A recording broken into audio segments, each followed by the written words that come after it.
I'd like to open this part of the Night Owls programme with a quotation that I'm sure I'll be asking the Reverend Joe to comment on a bit later on. It comes from Daniel D4, and he says, "Wherever the Nazarene and his God shall build a house of prayer, Lord Satan has a chapel there, and 'twill be found upon examination. The latter has the biggest congregation." So it'll be interesting to see his views on that. We've got more callers, of course. We're uniting all of the most haunted places in the northeast. A lot of people have said that that's dangerous because we're putting together a circle of immense power of evil. Well, I don't know about that. We shall have to wait and see. I'm getting a little bit concerned about this chalice, because during the commercials the manager said it is genuine. I mean, don't mess around. So anyway, we wait and see. On line 3 with a bit of luck, Mary. Hello, Mary. Good evening, Alan. Good evening, sweetheart. I'm a first-time caller. Oh, wonderful. Welcome to the programme. Great. I've been listening to your programme, actually, and I've got a housing problem, which I'd like that you might be able to help us. Right, well, we're ideally just after calls on Halloween, but go on, if you can be brief, my dear. Well, I'm living in a flat with 2 children. Yes. A boy and a girl. Mm-hmm.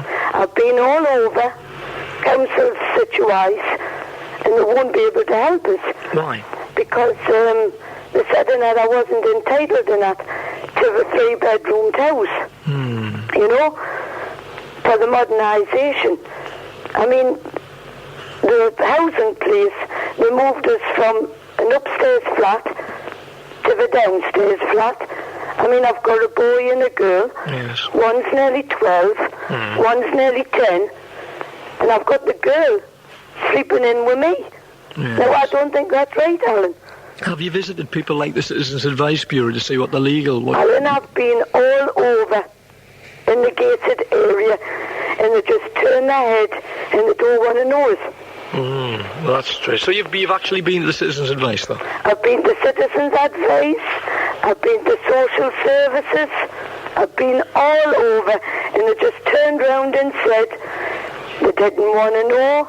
Well, you just have to wait your turn. Well, that's it. Again, you have your problems, and it certainly sounds as if you do have a great many problems in your situation. Yeah. But you're not aware in your particular place of who is higher up in the queue. There might be people with bigger problems who obviously have to take precedence over you. I've been even to the high authorities in the housing place, And I thought maybe they would be able to help us. Yes. So I thought, I might be able to get in touch with you, and you might be able to put us on to somebody who knows. Well, the thing is, we can't wave a magic wand and say, because you've come onto the Night Owls programme, that your position is any better. I mean, what about the people who are ahead of you in the council waiting list? Because their situation's actually worse than yours. I mean, it's only... the whole way the system is designed is to be as fair as possible. I don't think it's ever 100% one way or the other, but they try, and I mean, we can't really ask any more of that. Oh, yes, I know, but even so, I don't think it's wise, and that's the young girl to sleep in the room with me. Right, okie doke, Mary. I've got to take my leave of you there. Yeah. And I hope that you can sort something out. I will ask anybody that is able to help in that respect, if you could ring me back on Sunday night and we'll talk about it then. This is a Halloween special, and hopefully we'll have more calls on Halloween. It is a one night of the year that we're going to enjoy. But thanks for calling, Mary. Thanks very much. Right, bye-bye. We've got Jason on line 7 now. Hello, Jason. Hello, Alan. Hello there. I'm a first-time caller. Great, that's terrific. I'd like to tell you about the haunting at Pickenhouse. I used to live there. You're right. Whereabouts was it?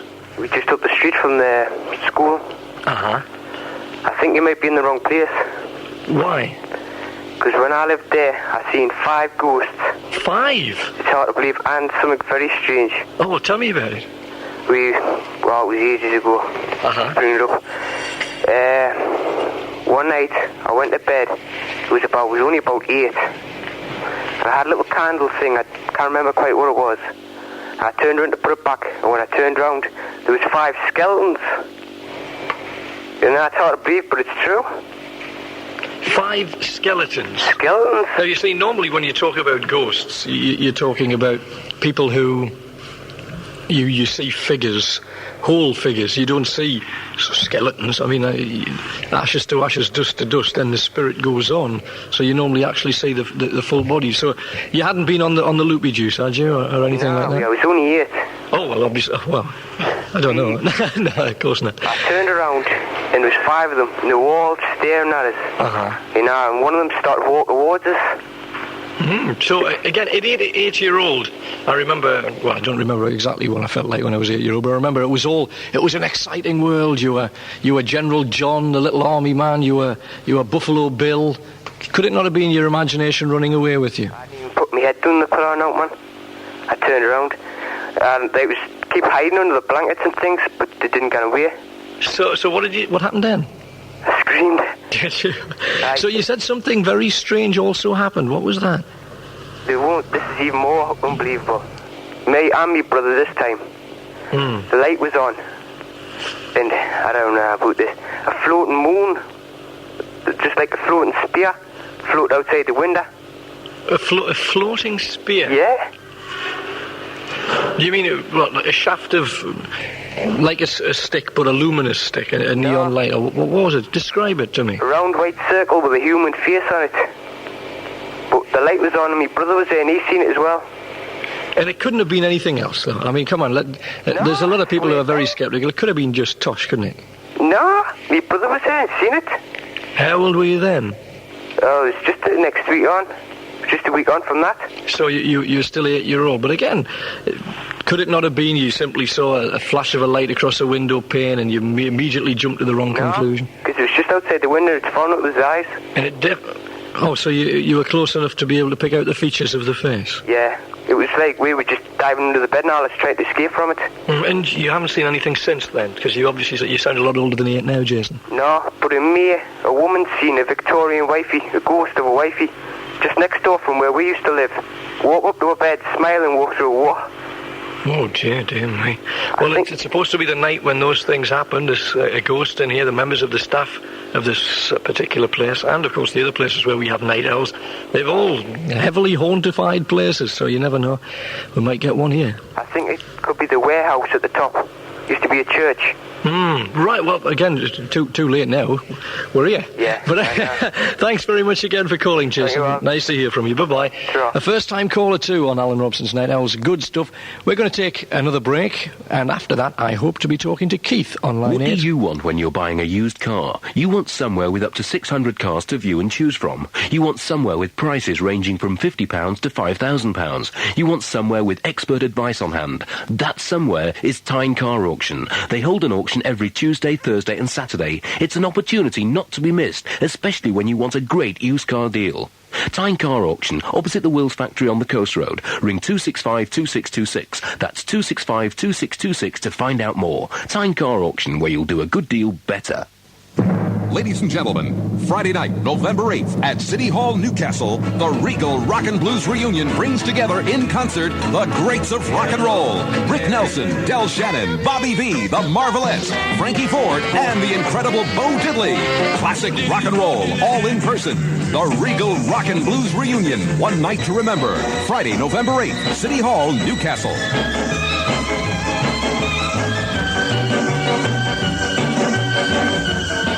Hey, it's time you bought some leather. Everybody's wearing it. Yeah, right. But it's so expensive if you want good quality. Haven't you been to L for Leather? They've got the very latest fashions and design in fantastic colours and at really low prices. And they've opened a new children's department with leather jackets, trousers and skirts from 1995. For the latest in leather at unbeatable prices and written instant credit details, visit L for Leather, Granger Street, Newcastle, opposite the Pineapple.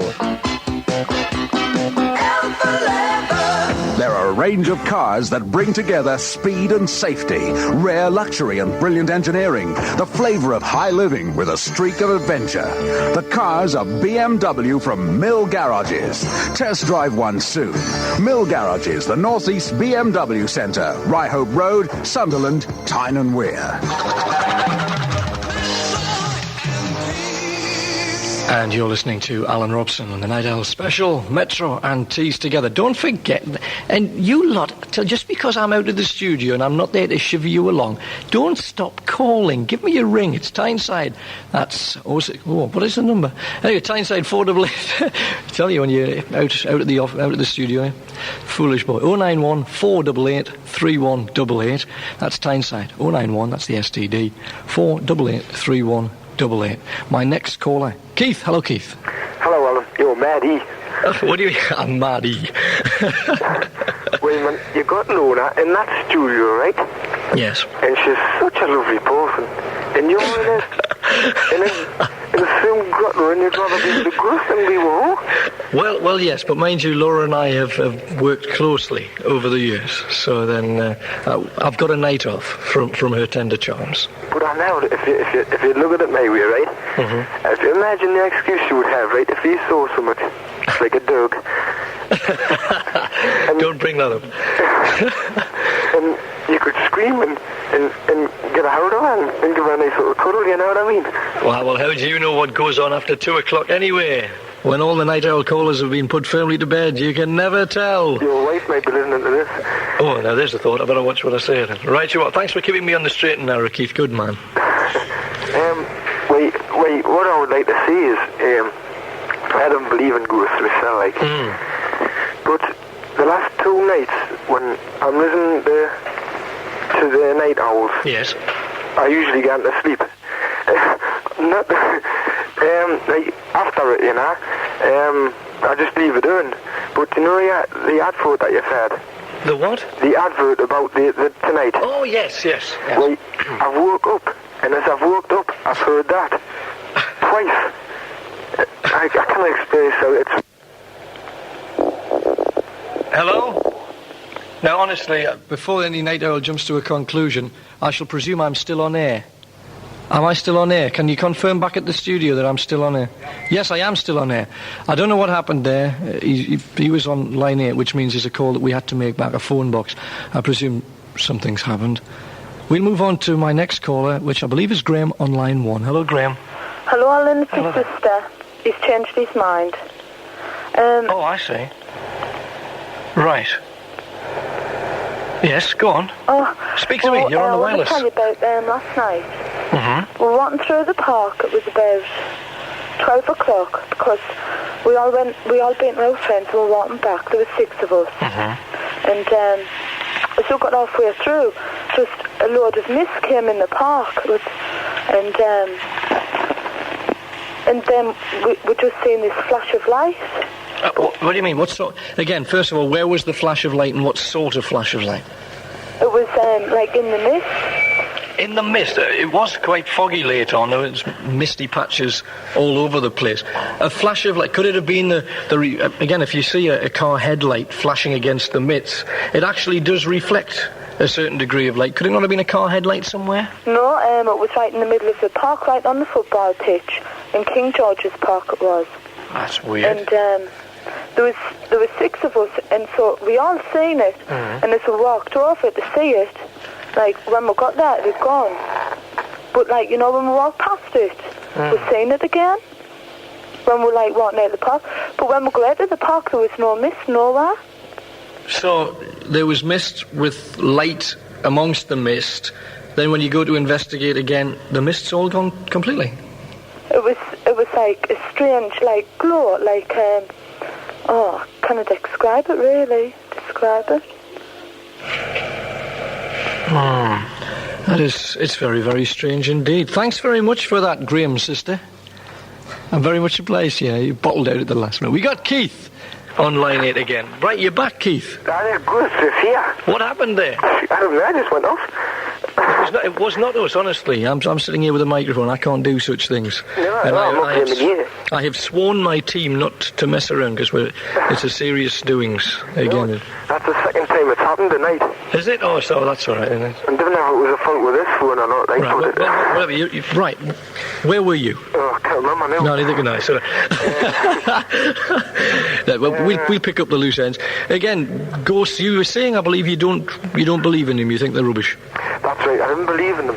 But last night and the night before, I woke up just as... just as the promo thing was coming on advertising. Oh, that was a bit weird, like, you know. Yes. But after that, this is really the first time I've really been scared in my life. I couldn't get back to sleep. I was shivering and had a sweat on. I just couldn't get back to sleep. Really? I mean, frightened to that degree? Really frightened. I went under the bed place and I didn't want to come back out. I was shivering and the sweat was pouring off me. Yes, isn't that strange? I mean, I know that particular promo was supposed to be frightening, but I didn't think it was meant to be that frightening. It wasn't meant to keep you awake, Keith. Sorry about that. No, it was just... I thought it a fool, like, you know, but it never frightened. I thought it was a good. Yes. But maybe for me, I've been thinking about this tonight, and I've been wanting to listen to it, especially. I usually come in about 12 o'clock, and I listen to it onwards. Yes. And, but tonight I've been listening from 10 o'clock, and I've been planning my days so I would be able to listen to it. Oh, well, that's so maybe just because I've been wanting to listen to it that much, I woke up, because it often happens, you know, like, you want to wake up at a certain time in your day. Have you ever noticed that? Oh, yes. I mean, you can condition yourself to get up at a certain time. Mm-hmm. So, well done, Keith. I think we need as much moral support when we're all out on our lonesomes. Incidentally, what has just happened is that while you were actually talking, I've lit one or two more candles and I can see this place a little bit more now, because you've got to wait till there's enough... You've got to wait till there's enough wax built up in the dish so you can stick the other candles in. Do you know what I mean? And you can actually see this. The cellar is a huge, absolutely huge arch carved out of the stone. I tell you, it would have took Michelangelo a lot longer than the Sistine Chapel to do this one.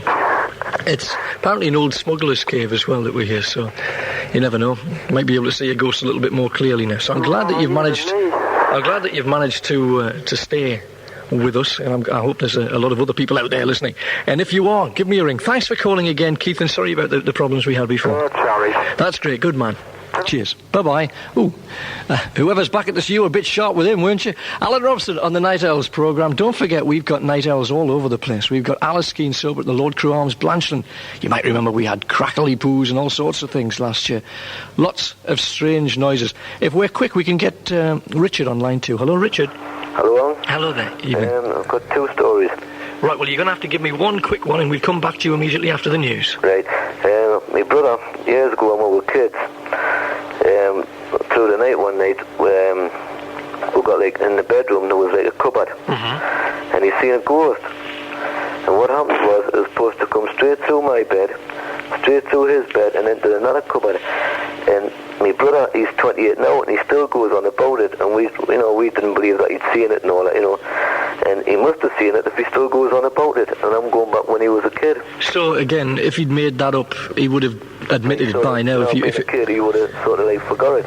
Right. So what do you think of that, then? I think that is quite incredible. Richard, can you hold on? We'll come straight back to you after the news, because it's rapidly approaching midnight now. So, Night Owls, Alan Robson with you on Metro and Tees Together. I'll be back after this.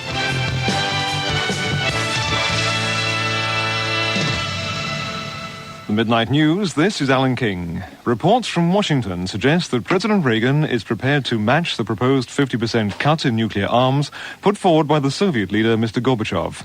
Mr. Reagan said the details of his offer would be put to the disarmament talks in Geneva tomorrow. But he told a news conference in Washington this evening that he'd been able to see good points in Mr. Gorbachev's plan. Our new proposal builds upon these positive elements and calls for very significant balanced reductions of comparable nuclear systems, particularly those that are the most destabilizing. It's my hope that our new proposal will enable both of our nations to start moving away from ever larger arsenals of offensive forces. 3 men have been arrested outside Dublin after a statue of the Virgin Mary was smashed. The statue's become a shrine for thousands of Catholics since reports that it had moved. But earlier, 2 men smashed it with an iron bar and a hammer. As shocked worshippers looked on, a 3rd man took photographs of the destruction. An eyewitness says they ignored pleas to stop. Suddenly, a man shouted from his car, "Look," he said, "they're hitting the head. They're breaking it up." And I got out of the car and I got terrified. And I screamed and roared at them to stop what they were doing, and they just continued on, and they only looked down and laughed at us, you know. And they said, "You stupid people," he said, "adoring a false bit of stone." So we we just stayed put there, and the guards came then. A simmering row between the two biggest teaching unions on how to approach their pay dispute finally burst into the open yesterday. The NUT still insists the government must offer more, but the NASUWT, as well as other smaller unions, are believed to want to settle, and they've pulled out of a joint rally with the NUT. The Deputy General Secretary of the NASUWT, Nigel de Gruchy, says teachers are not prepared to stick together behind a mad programme. It doesn't help the case that teachers are split. But on the other hand, there is no purpose in uniting behind a policy which is doomed to failure. If the price of unity is insanity, I think you have to remain divided. 7 groups have now told the government they want to build a bridge or tunnel between England and France. The deadline has just been reached, and the ferry firm Sea Link was one of the latest 2 to join in. Transport Secretary Nicholas Ridley says he'll announce in January who's got the contract. New Zealand writer Kerry Hume has won this year's Booker McConnell Prize for Literature, beating world-known novelists like Doris Lessing and Iris Murdoch. Her book, The Bone People, wins £15,000, and it started life being published by a feminist collective.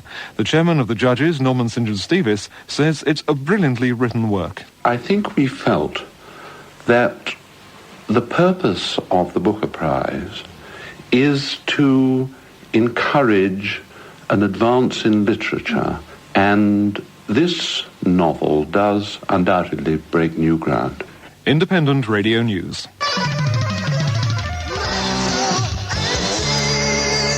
You're listening to Alan Robson on a Halloween special Metro and Tees Together programme, broadcast live from deep in the dark, cavernous place. I mean, it's Marsden Grotto, and it's Smuggler's Refuge. There's also a ghost that quaffs ale. Now, funnily enough, I've been told on my headphones by 1 or 2 people, presumably my team upstairs, that the manager has just told them that out of the people that moved the chalices in days gone by, there's been deaths, there's been murders, there's been all sorts of things that happened to.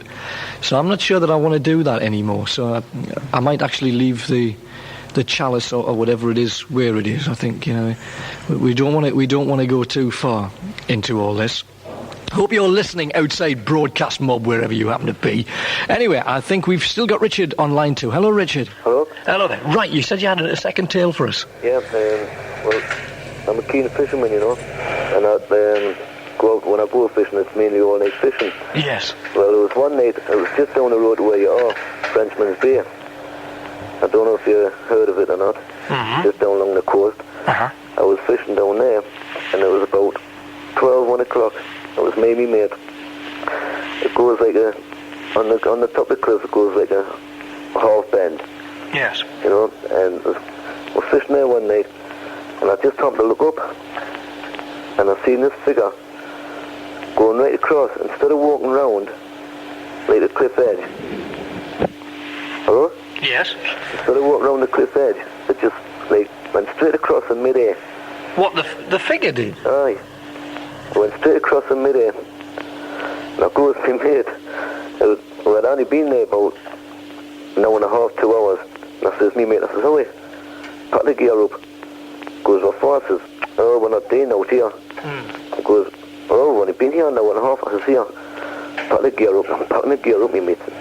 That's the quickest I've seen you pack the gear up. Yeah. So we're climbing all the way back up on the top. And when I get to the top, my mate says, what's the matter, like? I said, I've just seen the ghost. Me mate just ran straight across our bloody lasers. As if lightning was right behind them. Yeah. I tell you, I've never fished back to that area since. Now, you see, let's be honest about it, Richard. There's a lot of people listening to this that they'll not believe, and they'll think, Richard's just got a tale to tell the lads in the pub. How would you answer those sort of critics, Richard? I'll just tell them to go down there and try it themselves. Yes, again, normally when it's funny, but had there been, I don't know, do you know the history of the area at all? Had there been a path there at one time? Well, I must admit, I don't know. Yeah, the thing is, have you heard the tale about the ghost in the cellar in York? That there's apparently, it used to be a Roman road, and the Romans, when you see the ghosts, you only actually see them from the knees up, because the road was actually 3 feet lower than the ground is now. So it could well be there was a path there, and if, again, the big if, spirits do genuinely exist, he could actually have still been on the path that he used to walk. It's quite eerie, isn't it? We are now.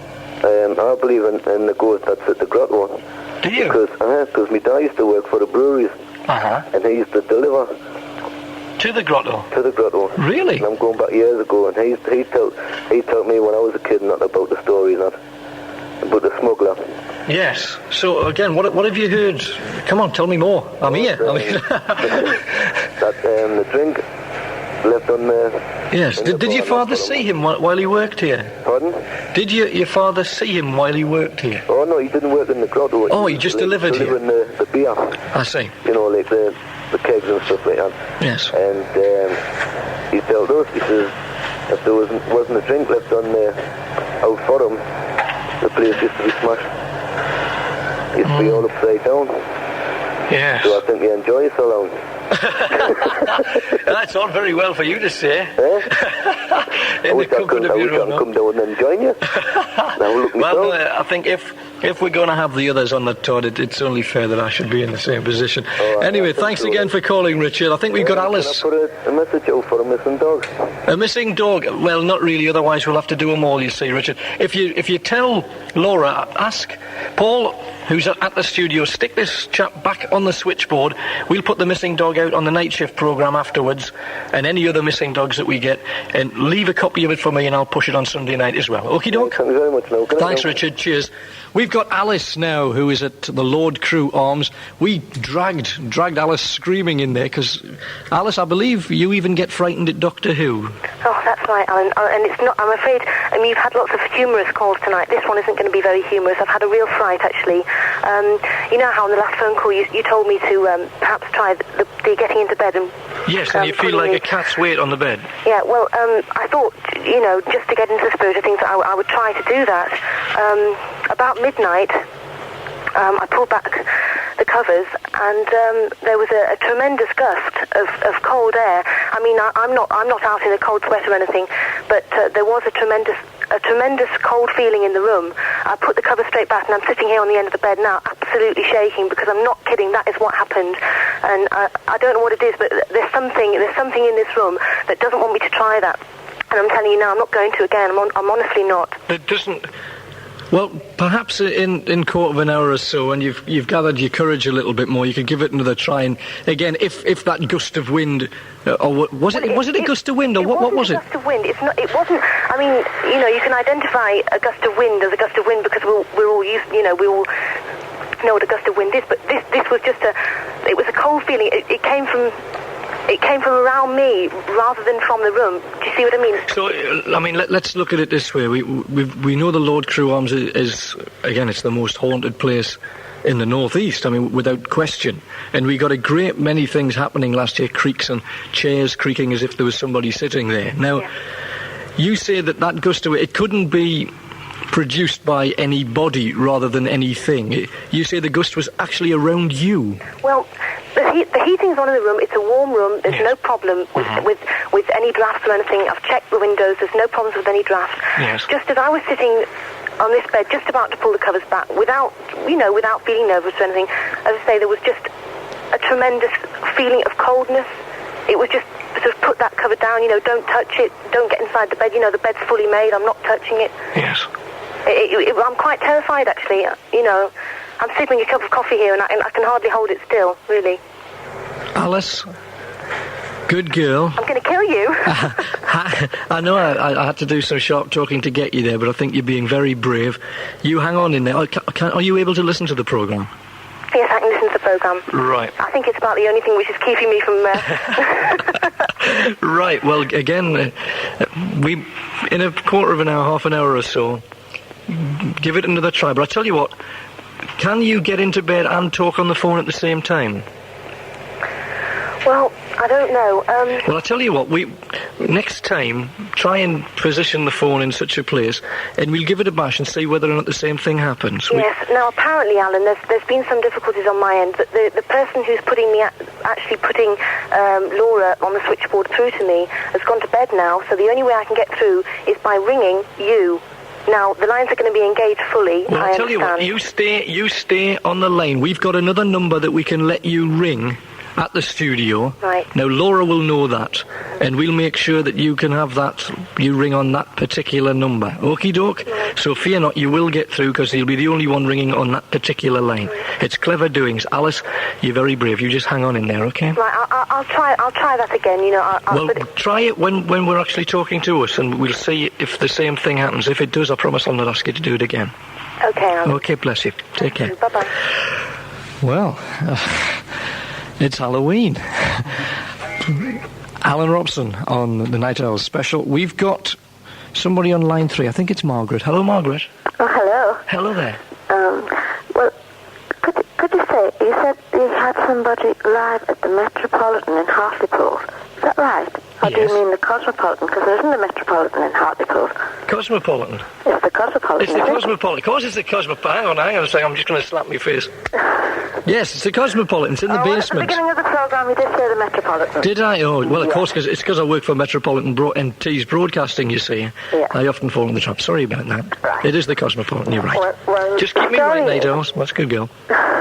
Years ago, my auntie worked in St Hilda's Hospital, which used to be an old monastery. Yes. She had several sights of a so-called Grey Lady, whom was supposed to walk between the tunnels from the hospital to the Cosmopolitan onto St Hilda's Church and continues to the seafront. So could you please tell me if these passages are connected by the cellars as once rumoured in the Cosmopolitan? So, again, what sort of experiences did they have? Well, evidently in the hospital, she was a sister sat in the ward, and this Grey Lady was supposed to come through the, so she thought it was another sister from another ward coming towards her, and it wasn't. It was just somebody who swished past her. But there's rumours that there is cellars underneath the Cosmopolitan, and I was wondering if this is true, Yes, if anybody's had any experiences in the Cosmopolitan. Well, funnily enough, the experiences that we've heard about regarding the Cosmopolitan pub is in the cellar. Over the years, there's been all sorts of activity. Barrels rolling about, plates flying, things falling off walls. Not in the form of a Grey Lady or anything. No. The stories are actually about a poltergeist, a disturbed spirit. They can't say, oh, this is a nice little nurse. I mean, this is... Siobhan's listening. She's actually there. Siobhan, I might as well, go the whole hog. It's quite an evil little devil, this, whatever it is there. And there's so many people that have actually witnessed things like that, so there may well be truth in it. Huh? I want to ask Joe Poulter a little bit later on, because Joe, being a reverend in his own right, a very reverend indeed, he is, and I believe he's got his own thoughts on poltergeist. I suppose being called Joe Poulter, he must have views on Joe poltergeists. He actually does, they do get involved in them, so I want to quiz him a little bit later on. So, if anybody else knows any more information about the places that we're covering on Night Owls, give us a call. Thanks very much, Margaret. Right, thank you very much. Bye-bye. Bye. Again, please bear with me, Night Owls. It's not a conventional Night Owls programme tonight. Do keep the calls coming. Tyneside, that's 091 488 3188. And again, if I do have to cut you short, it's within the confines of the programme, so do bear with me. It's not your ordinary Night Owl stuff, this, and the more I'm in here, the more I wish it actually was. But still, we're going to take a little break now. I'll be back. Metro and Tees together after this. Relive the music and the bands of the swinging 60s at the Lancastrian Suite Dunstan on Thursday, November the 7th, featuring Billy J. Kramer, The Trogs and Love Affair. Step back in time at the Lancastrian Suite Dunstan for a 60s spectacular. Tickets just £3.50, available now from the box office on Stanley 283 921. 283 921. The Lancastrian Suite, where the stars come to you. Hearts gone astray, deep in her. Now, what's this Chic Cane everybody's talking about? Cane furniture from Chic Cane, of course. So what's Chic Cane, then? It's a new factory and showroom on the Airport Industrial Estate with a branch in Blythe. Don't tell me they sell cane furniture. Right. It's all high quality and built by local craftsmen and very attractively priced. Dining room suites from £299, three-piece suites from £399, and occasional furniture from only £29.95. Sounds good to me. Darling, what about a nice dining room suite or a three-piece suite? Hang on. Let's go and see first. first. OK, then. Chicane. It's on the Airport Industrial Estate, Kenton, behind the Volvo garage. Open 6 days. Telephone 271-4102. That's 271-4102. Very chic.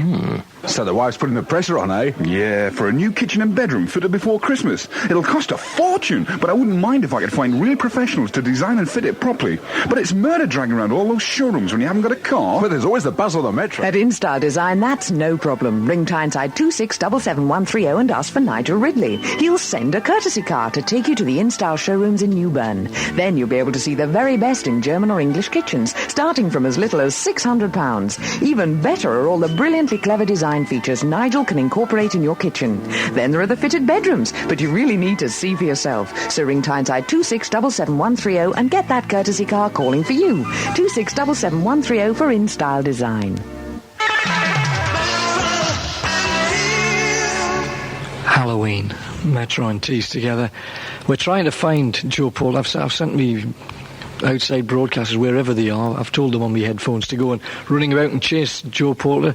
I don't know. I mean, he's supposed to be my protector, my spiritual healer and salvation. So we hope to find him and ask him a few questions about poltergeist. Meanwhile, on line 4 we've got Stephen. Hello, Stephen. Hello, Alan. Hello there. Good morning. I phoned in to tell you the story about when I went camping to a cottage up Rocky with my friends. Yeah. And that was frightening because I've been there about 5 times, and the first time that we slept outside in a tent. Yes. And I heard the story first, and it was about an old shepherd in the 1800s who used to live in the cottage there. A shepherd? Yeah. And he was called George. And yeah. And one winter when it was an extremely bad winter, and the snow was dead deep, and he lost all his sheep. And so he had no money to support his family and his wife. And so he got back to his cottage, and he killed his wife and his daughter. Killed them? Yep. And then he hung himself in a dormitory. And then the next time I went there, we actually slept in the cottage. Yeah. And we slept in the dormitory. And you can actually see where he hung himself on the beam. There's a little, like, a nick in the wrist in the beam. A nick in the beam where the rope was tied? Yeah. Yeah. And there was about 6 of us, like, lying in the dormitory. And we heard, like, a creaking sound. And it was supposed to be George come back, and he was swinging on the beam. Oh, dear me. So you could actually see the shape of someone hanging there? We couldn't actually see the shape, but we could hear the swoosh of the air. And then, ever since then, like, we go there all the time, we just laugh at him. You laugh at a ghost? Or? Yeah, we just laugh at him and say, oh, there's George swinging about, he's hanging about again. Well, I tell you, that's a sign of some bottle there. I would have thought a lot of people, had they witnessed anything close to that, they'd be very frightened indeed. I'm not sure how I'd react in situations like that. And you see that every time you go up there, do you? Oh, well, yeah, like the first time we just froze in the sleeping bags. Yeah, I bet. The next time we just saw George Harry. Yes. Amazing. Right, well, thanks very much for that tale, Stephen. We've just found the Reverend Joe. Where have you been skulking, you rascal? I have been looking in strange corners, and I have discovered this strange implement left outside the door. What do you make of that? What, outside? Outside the door, yes. Just this very evening, as I was coming in, I fell over it. Well, and I thought you might know more about that than I do. Well, the thing is, what happened when we mentioned that we were going to come down and first of all cover a black mass, I got cursed. A couple of witches in our area cursed me, and they said that you will know that I will be around. And then there we are. Now, that is not your conventional department store broom, is it? That is a handmade with twine. And hang on, I'll just rally it up the wall there. Yeah. It is a proper one. You think that's a broomstick? You really think that's a real broomstick, do you? Well, it's as near as I've seen, so I don't know whether it's one of our witchy people, but It's getting very what's up our hands? It's getting very interesting. So all we need is now a dead chicken in. But I'm very pleased. I'm very pleased, Alan, that you're still in one piece. You're looking very healthy, actually. Well, I'm doing all right. Must be my presence, obviously. There's some reassurance here. I tell you, I've not known where you were. You've been a great help. Well, I've been listening upstairs, actually. Thank you. Yes. Thanks very much. I've just been waiting for the moment when you started to scream, and then I was all ready to come down and give you help, aid, and sustenance. Super Vic, you see. In fact, well, anyway, I'm going to be asking you about poltergeists, Mr. Poulter. Oh, yes. Immediately after this break. So you want top fashions at a rock bottom price? We've got 'em at rock bottom. Save yourself a fortune and you look real nice, 'cause we've got 'em at rock bottom. Fabulous fashions is a treat you own, and we've got prices down to the bone at rock bottom. We got 'em at rock bottom.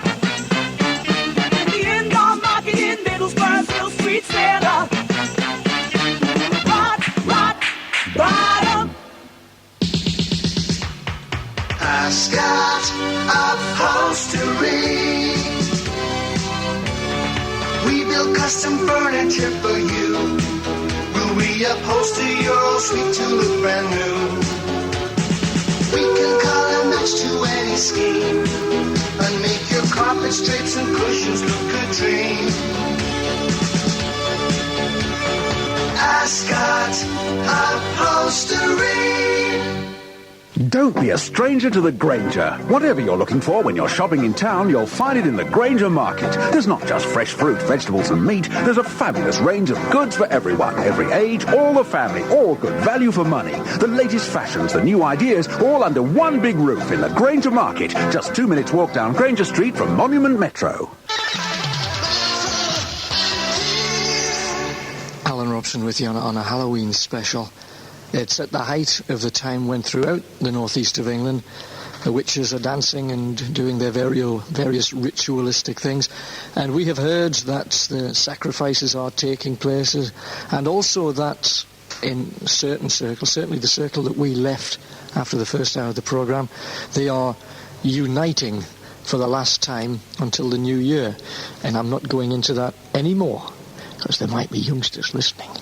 I'm sure they've probably guessed what we're talking about, but that's apparently what happened in that circle with Margassa, the witch who allowed us to cover for the very first time in broadcasting history extracts from a Black Mass. And we've got all of that on tape, even the parts that were recorded during the music-y bits, I believe. I have it on good authority, so hopefully we'll be able to put them together and let you have a listen to that. Now, you may remember a little bit earlier, we've got night owls in various parts in haunted houses. Alice, are you there at the Lord Crew Arms in Blanchland? Hello, Alan, I'm here. Are you near the bed with the telephone? Well, following my last call to you, it took me about 45 minutes to actually approach the bed again after sitting on the desk looking in the mirror. Yes. And I was sitting on the bed and I thought, there's nothing going to stop me getting to the bed again this time. So I looked the lady straight in the face and I thought, there's nothing going to stop me getting to bed. I'm tired, I want to go to bed, Yes. So I pulled back the covers and I'm in bed, I'm sitting up now and everything's okay.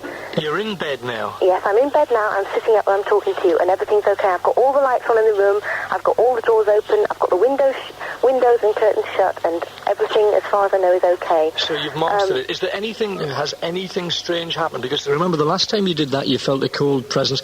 Could that merely have been your fear of what might have been there rather than what was? It has a lot to do with fear. I think it has a lot to do with apprehension.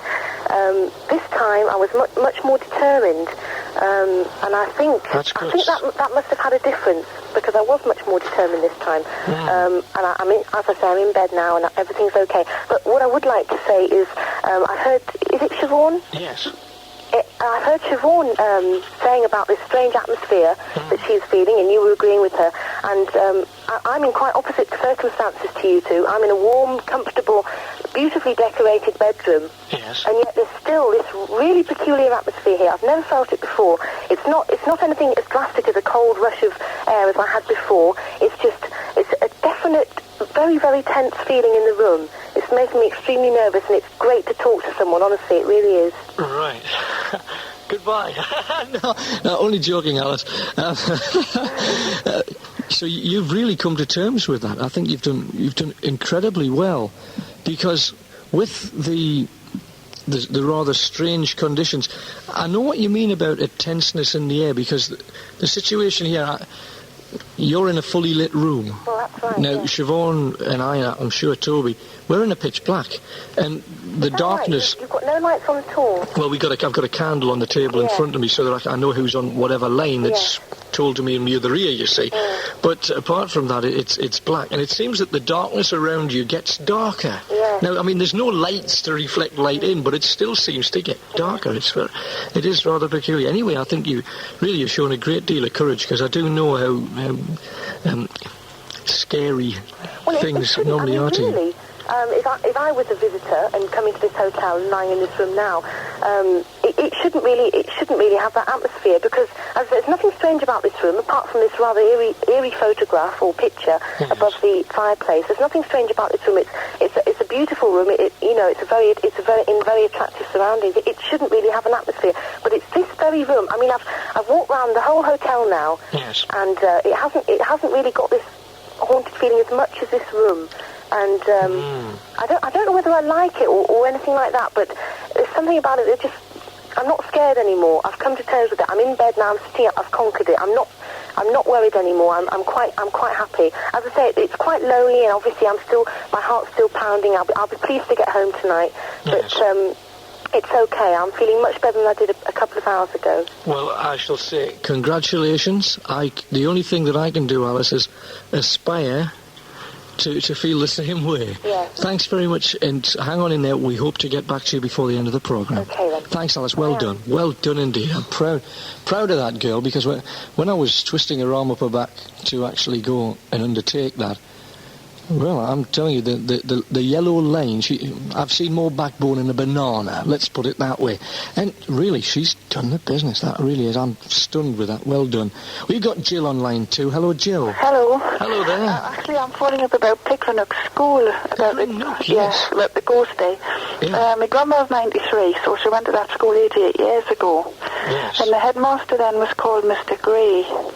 And we were wondering if that was a ghost now that you were talking about, you know. It might well have been. Well, we've got photographs of when he was living. Photographs of when he was living? Yes. Well, ghosts don't take very good photographs, you know. So we're just really ring up. That could be the man. What was his name again? Mr. Gray. Mr. Gray. And according to my grandma, he was very, very strict. Very strict? Yes. Is that the reason that...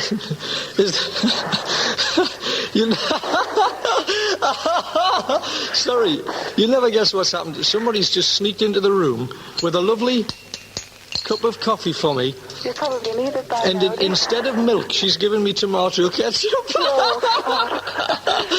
So I think I'll have it black. Yes, I would. Right, so sorry about that. And thanks very much, whosoever ye be. Right, so if you hear some chinks of cutlery, it's me having a cup of coffee. And really, it's nice to see a friendly... I hope it was a human face. I think it was. Right, anyway, so he was very strict, and could that be the reason why he's come back to the school?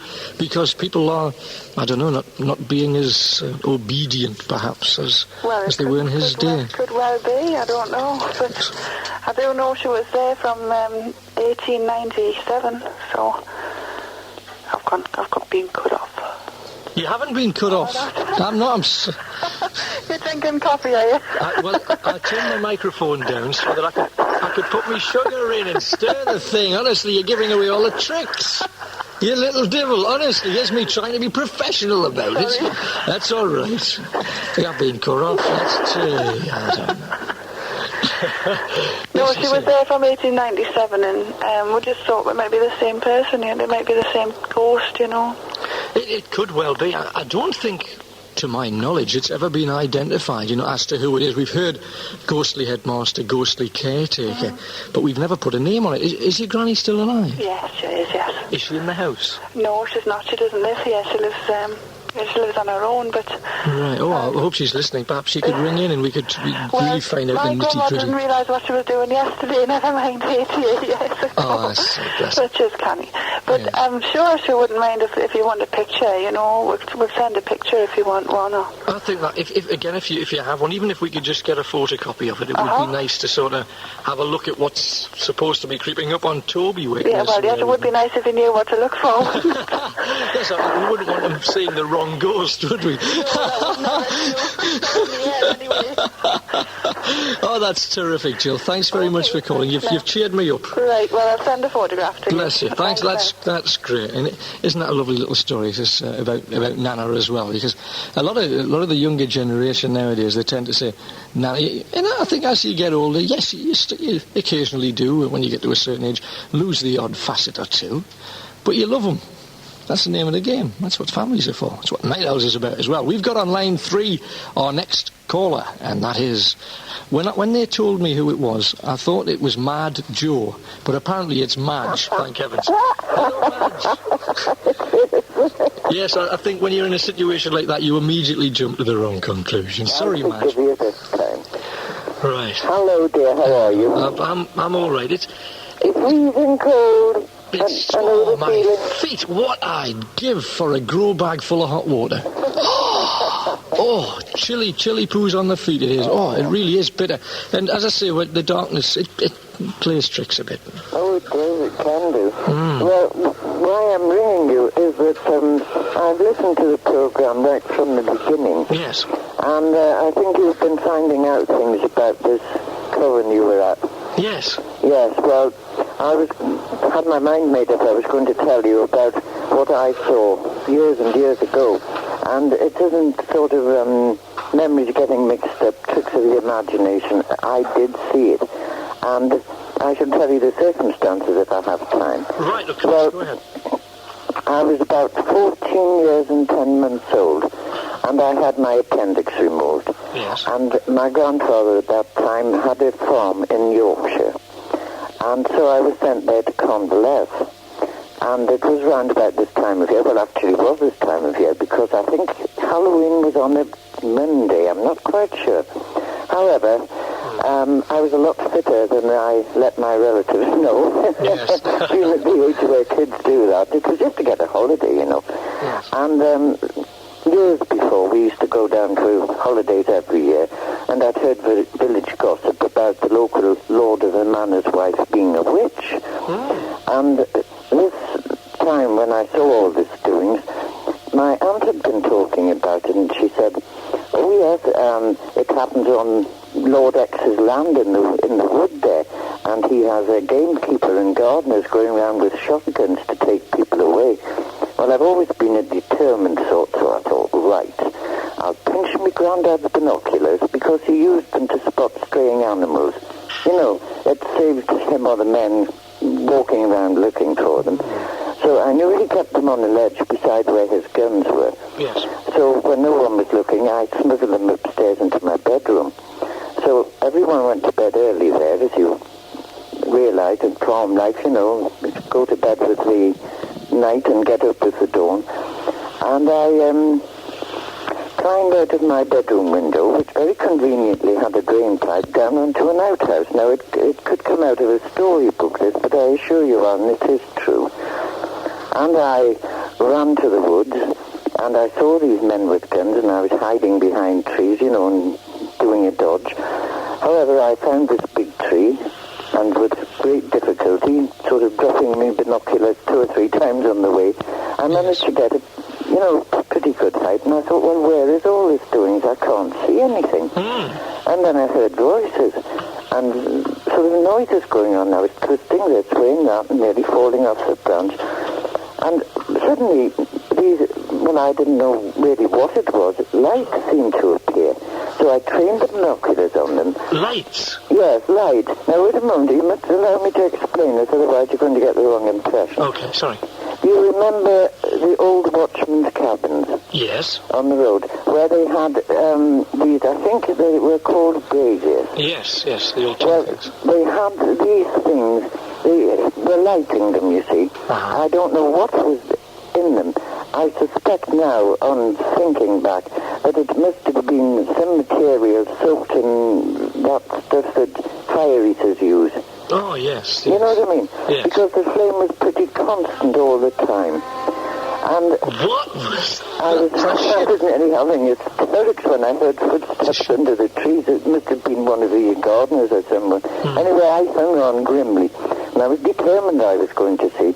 And of course, I had used binoculars before, and I got quite a good picture. But the point was, Alan, it was light, and you know how light like that jumps around. Yes. Fire jumps around. Well, I could only see glimpses of these sort of naked bodies, and I was astounded. The first time in my life I saw a naked man. God, I nearly fell off the bridge.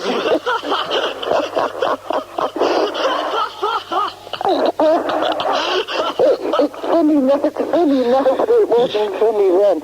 Oh dear me, oh my naive little mind was terribly shocked. However, I recovered from that, and they started prancing around, and I could just hear them. You know, they were quite a distance away, and fortunately these binoculars were good and strong, and I was getting these pictures sort of spasmodically, and all of a sudden I heard this bleating noise, and I thought, what on earth is that?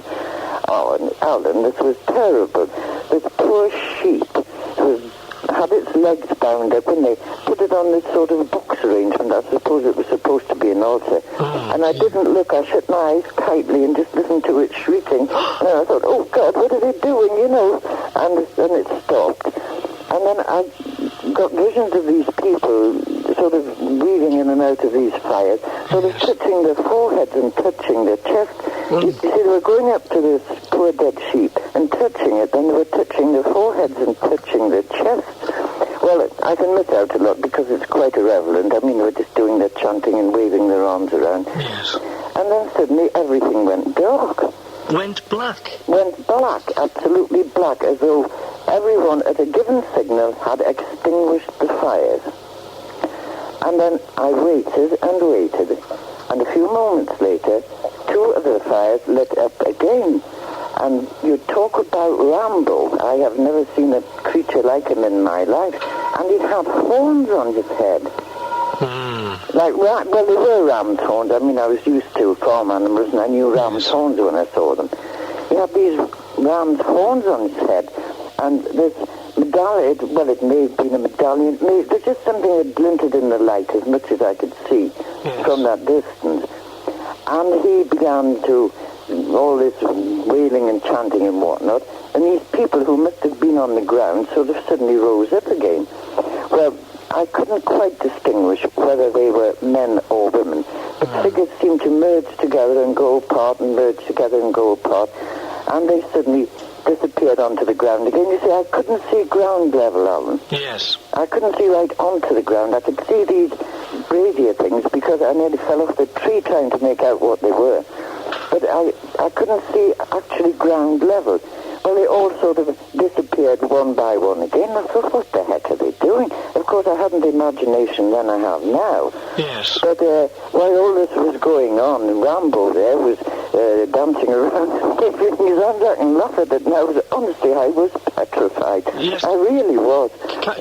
Can I stop you just for a second? Because when we were hearing this, you see, now this is something that very few people outside of that circle would ever witness, because again, that was the equivalent of what I've done in the first hour. It's you've witnessed something. They didn't know you were there. There was the difference. Now, we've actually rigged a microphone up with our outside broadcast van. Joe Poulter, are you there? Hello, Alan. Yes. Now, were you listening to that up there? Yes, I heard a bit of that, yes. What do you make of that?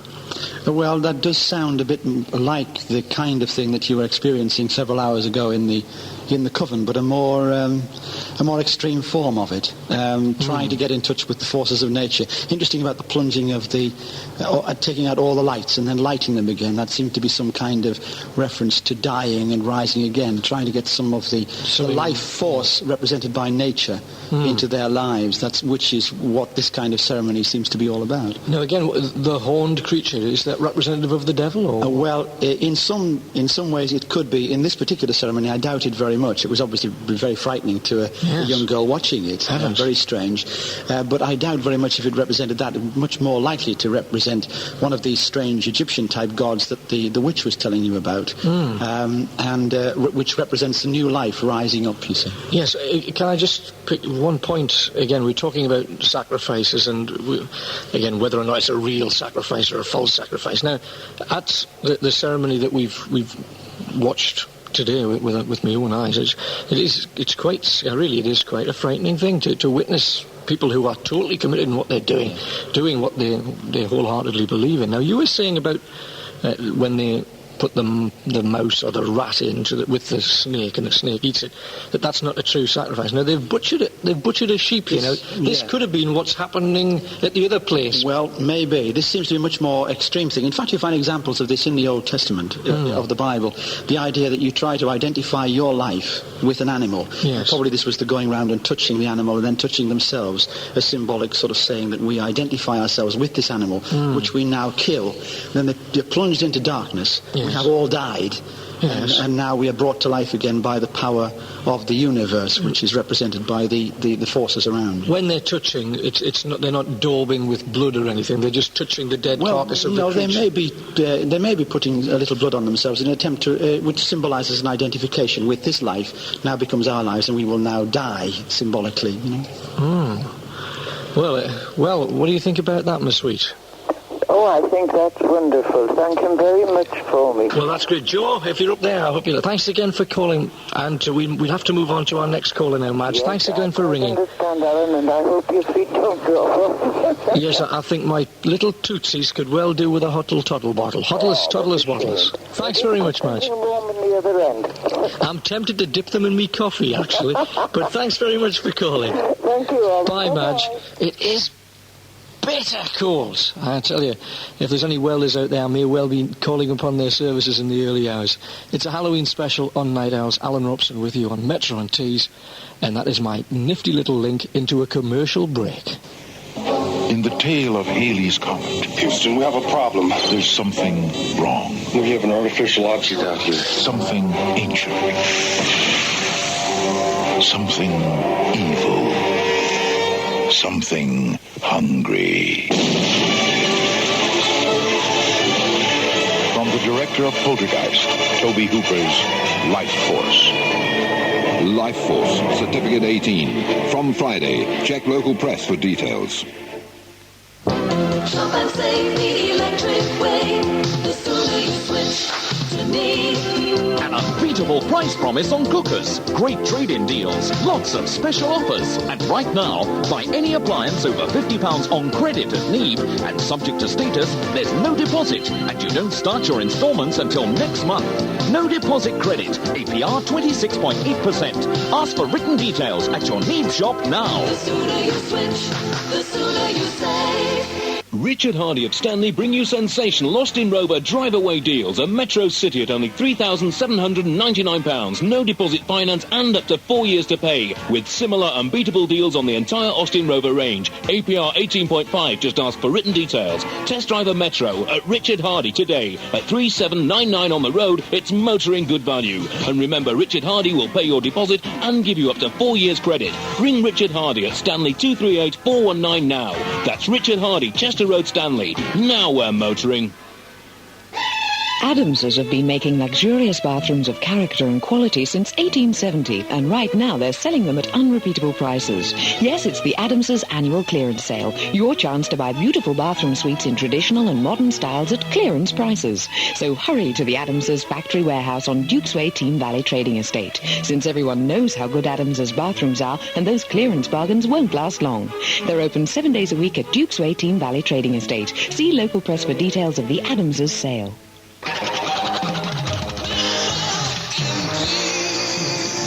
Alan Robson at the Marsden Grotto, and it's funny that a little bit earlier I did something that I didn't particularly want to do, which was remove the jug. Speaking of jugs, here's Toby. Hello, Toby. Hello. Hello there. How are you getting on? Have you been out or have you been in? I can just hear some banging, actually. You can just hear some what? Banging. Banging? Yeah. What sort of banging? I mean, is it wooden noise? Hold up the phone. Have a listen.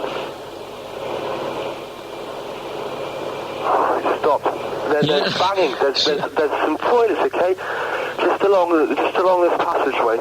Yes. And I can hear there's some banging coming from the toilets, and that's no kid. And there's it's just happening now. Just happening now. And there's yeah. Listen. Did you hear that? I didn't, honestly. No. Sorry, Toby. I honestly didn't catch it. Is it still happening, or has it stopped again? Can you hear that? I heard something there. There. Oh, so what sort of banging is it, Toby? I don't know. It's just banging. You can hear it. So, presumably, you're still quite worried, aren't you, Toby?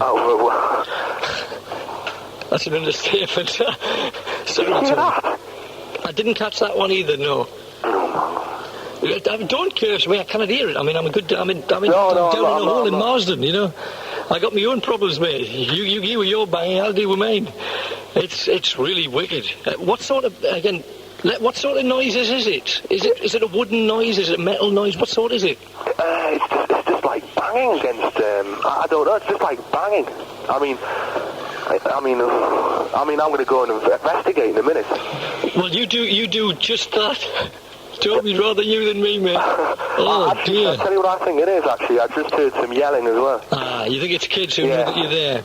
Yeah. That could be it. I'll tell you, it worries me for a second. I can hear some yelling coming from the window, actually. Oh, that's likely to be what it is. You've got a few dolts twigged exactly where you are, and they just want to do a few jolly jackanapes. I bet that relieves you a bit. Oh, yes.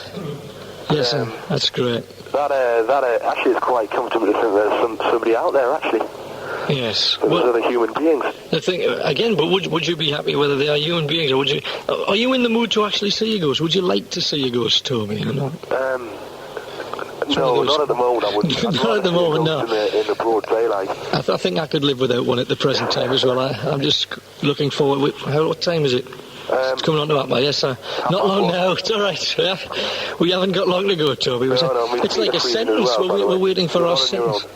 Oh, dear. So, it seems that Alice has mastered it, you know. We're blokes. We should have mastered it by now, Toby, as well. I tell you, them girls are braver than me.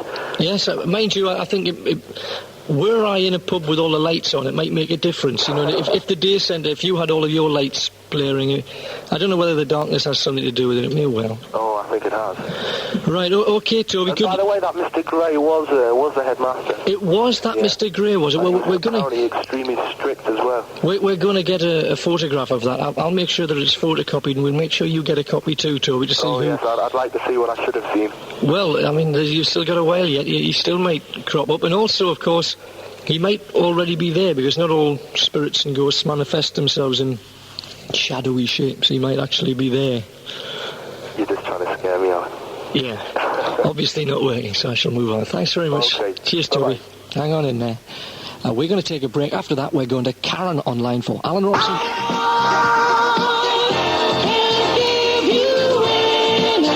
On Tuesday, November the 19th, Castles of Stanley present the Stylistics. It's a very special night because the Stylistics have cut down their UK tour. Castles of Stanley is now their only date in the Northeast. Book now for the Stylistics only at Castles of Stanley on Tuesday, November the 19th. Ring Stanley 234-262. That's 234-262.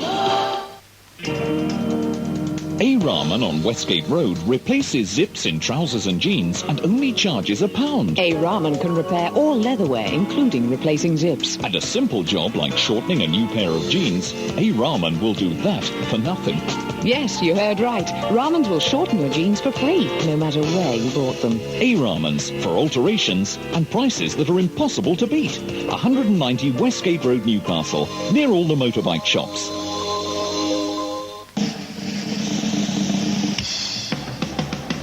Fill a glass of low cocks, fill it to the top. Buy your tasty low cocks from your local shop. Bottles by the million, busy by the ton. Low cocks is the greatest, low cocks #1. Hey, Jack, have you tried that new building and roofing centre yet? You know that one on Benton Square Industrial Estate? No, not yet. Hey, well, I'm telling you should, man. They've got everything there for us builders and roofers. I've heard the service is good and all. Ah, you're right there, Jack. Not like some places you go to, mind. No hanging about, no wasting of our valuable time. I'll tell you, they're really on the ball when it comes to prices and delivery. Where are they again? I've told you before, man. Here, come on, follow me. I'm off there now. J.T. Atkinson Building and Roofing Centre, Benton Square Industrial Estate, Newcastle. You'll find them in Yellow Pages.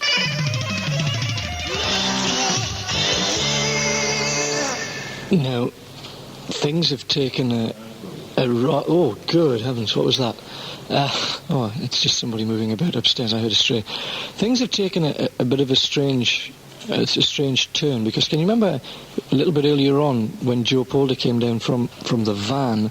Joe Polder, of course, is the Reverend Joe Polder, giving us the Christian angle on all this. He brought down with him a broom, like one of the old traditional things. I've actually got it in front of me now. It's made out of, it could literally be a lump of anybody's hedge, but without any of the green leaves on it. Well, since then, handed it in to our outside broadcast team upstairs. It's just a piece of paper and written on it in red. Now, again, this could just be a kid's, but apparently it was handed in by a mature woman. A curse upon the unbelievers. Now, presumably that could not possibly be from the coven that we've attended, because we asked, we agreed to play it by their rules. We haven't stepped out of line in their eyes at all. We've just been doing this ghost hunt. We've heard tales from night owls. Again, you're entitled to talk on any subject you like on Night Owls. There's no restrictions there at all. Yet it seems, again, I've been cursed a couple of times before actually getting this far by local witches that didn't want us asking questions. And that's all, let's be fair, that's all we've actually done. Yet it seems we've upset someone else tonight. We've got, hang on a second, I've lost my list of names. Not surprisingly, we've got Karen on line 4. Hello, Karen. Hello. Hello there. I just want to tell you about a story that I was told when I was on holiday once. Yes. And I was wondering if I could name the holiday. Well, go on, yes. It was Cresswell Towers. And this, like a few of the people that live there had this, like, story. Yes. And they told me, and it was about a young girl that she was in love with a smuggler. He used to smuggle things on the beach. Yes. And her father didn't, like, want this, you know, he didn't want her to see this smuggler. And so one day he had locked her in this tower that's still there at Cresswell. And he had locked her in there. And he had sent out his 2 sons to go and visit her lover. And he told the 2 sons to murder the lover. And, like, so they did so. Mm-hmm. And the father, like, told his daughter. And, like, she never left that tower. She wouldn't leave it, even though she could. And she was supposed to have died of a broken heart because of the loss of her lover. And at night, she's supposed to have walked the beach in search of her lover. Yes. I don't know whether it's true or not. Like, I've not actually seen it myself. It makes you think. I think isn't it funny, though, that we're here at the Marsden Grotto that has a long history of smugglers. Of course, the place, it's literally, it's an anthill. I mean, there's tiny little caverns leading into the hillside all over Marsden. Yeah. And it's funny that story should be so similar to our own, isn't it? Really rather strange. Right, Karen, thanks very much for that. We've got to play a little piece of music now. Quite appropriate it is, too. It's the Animals. We've got to get out of this place.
That is, of course, the animals we've got to get out of this place. It's a funny situation, you know, to find yourself in. And in a lot of ways, I wish I was back in the studio. Still, we're going to take a little break. We'll be back with one or two of the calls. I think we've got Siobhan with her poltergeist in the cellars of the Cosmopolitan. We'll be going there in a few moments. Les Dennis and Dustin G bring their hit TV series to the Lancastrian Suite in Dunstan on December the 4th. For just $9.95, you can join in with the fun and enjoy a delicious meal. The All Laughter Show with Les Dennis and Dustin G. Tickets just $9.95, including meal, from the booking office. Phone Stanley 283-921. That's 283-921.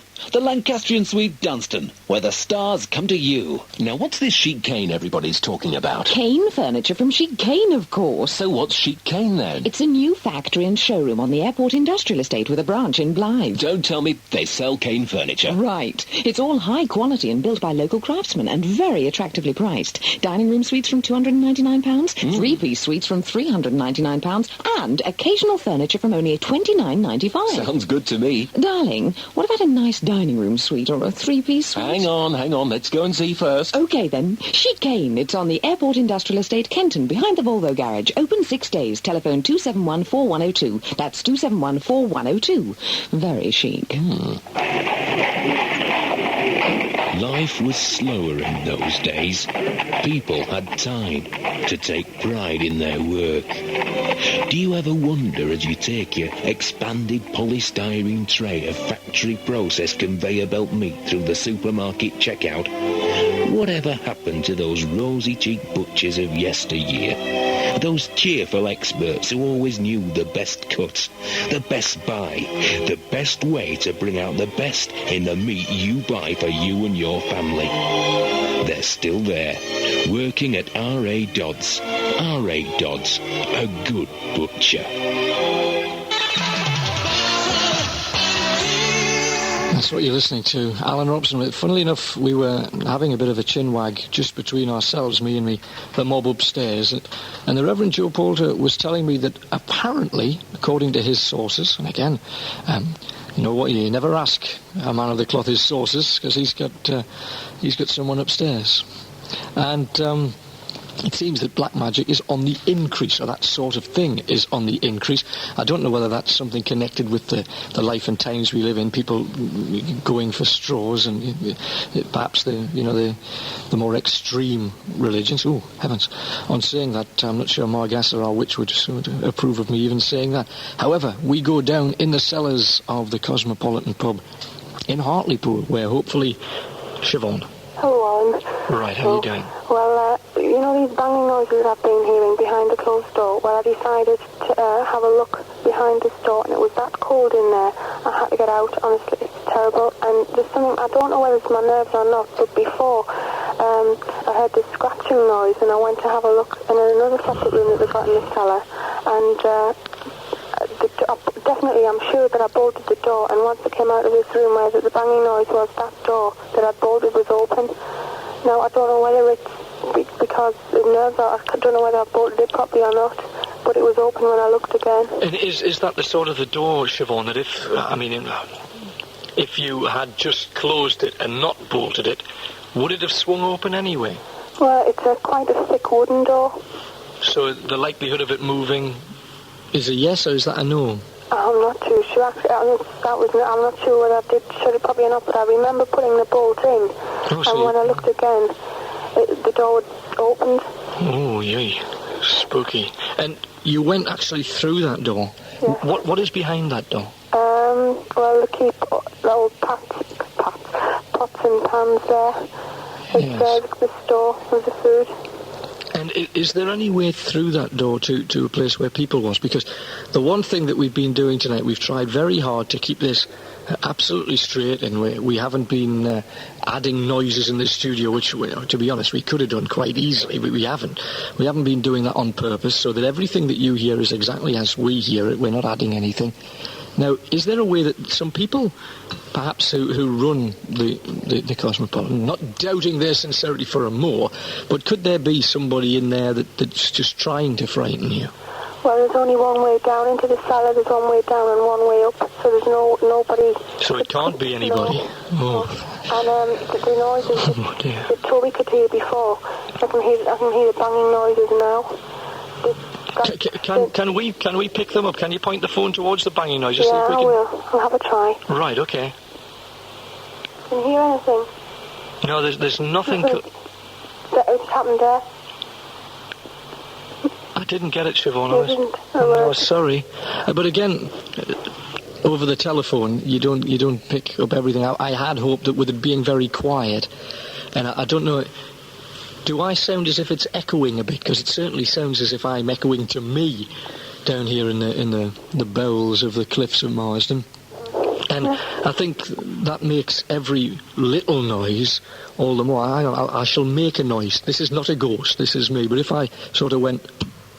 Did you hear that? Yes, I did. Now, you see, there's no reason why you should, to be quite honest, because it's just that we're in such a cavernous thing that was just a very light tap of the table because I got a cup of tea or a cup of coffee on it. You heard a little knock. I think sound does travel a lot. You seem to be able to pick up sound a lot more in the early hours of the morning to start with, and of course when you're in places like this. So you have been frightened. You mentioned the atmosphere there.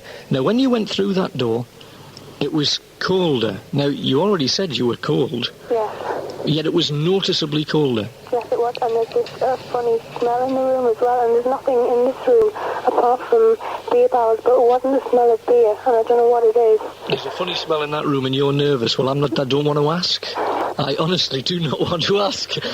So I shall simply say, Siobhan, you have only got how long? About 15 minutes. Do you reckon you can do that? Oh, I'm going to try. I'm going to try and hold on 15 really, minutes. Siobhan, I'm knocked out because I'm going to be entirely honest with you and all of the night owls. Out of all of the people that were going to be involved in this, the one that I worried about most was you. Oh. Because you're in there, as I say, that the room has a history of poltergeist activity, and I think you've stood the test very, very well. Proud of you. Thanks very much, Siobhan. Right, thank you. Bye-bye. Well done. Right. Bye. Bye-bye. That's the word that people hate when they're in haunted houses on their own. Goodbye. And I'm moving on now to Karen. I hope. Karen. Hello. Hello there. Who's that out in the dark? Right. I'd like to tell you about when I was little, we had to go to our old house at Millfield. Millfield? Yeah. Uh-huh. Where I was a baby and I had high temperature, and my mum was staying up with us. And we were in the sitting room and I was in the curry cot, and my mum fell asleep in a chair. And she felt as if something was looking at her. And so when she opened her eyes slowly, there was just something sitting on the arm of the chair, staring at her. It was only half of the body, the top part. When she rubbed eyes to make sure she wasn't just seeing things, and it floated up to the ceiling. My mum screamed. I don't blame her. Don't blame her at all. She lost her voice for a month. For a month? But our friends also saw it, because when she screamed, they came and they saw it floating up the ceiling. So, how many people witnessed this? I mean, the fact that people see ghosts, a lot of people can be in the same room and they say, there's a ghost, but only one person sees it. It's very rare that you find a great many people that witness the same thing. So how many people were there? Well, my mum's two friends came in. There was 3 of them. So that's a total of 3 people. That's amazing. And they all witnessed the same thing? Yeah, we found out where the ghost had come from. Well, my mum was getting 2 antique chairs off my auntie, and her husband had died. And my mum, when we were looking at some photographs, she said it was him. He had died, and we'd get the chairs, and it'd been him. Yeah, that's... Thanks a lot. Just the sort of story you need when you're sitting in a cellar somewhere. That's terrific. Karen, thanks very much. We've got to take another little break, Miss Sweet, but I appreciate you ringing Night Owls. Thanks a lot. Thank you. Bye-bye. Alan Robson, Metro and Teestinger. This is, if you've just tuned in, you've missed all sorts of things. And I'm still in one lump, but mind you, I haven't moved since I've taken the tankard off the wall. It's the first time it's been moved for at least 2 years. The last person that did it suffered a great many stitches in his head. Before that, there's been deaths and suicides. Nothing's happened to me yet. And fortunately, we've got Joe Poulter all the way upstairs. All the way. He should be here. I'll be back after the break.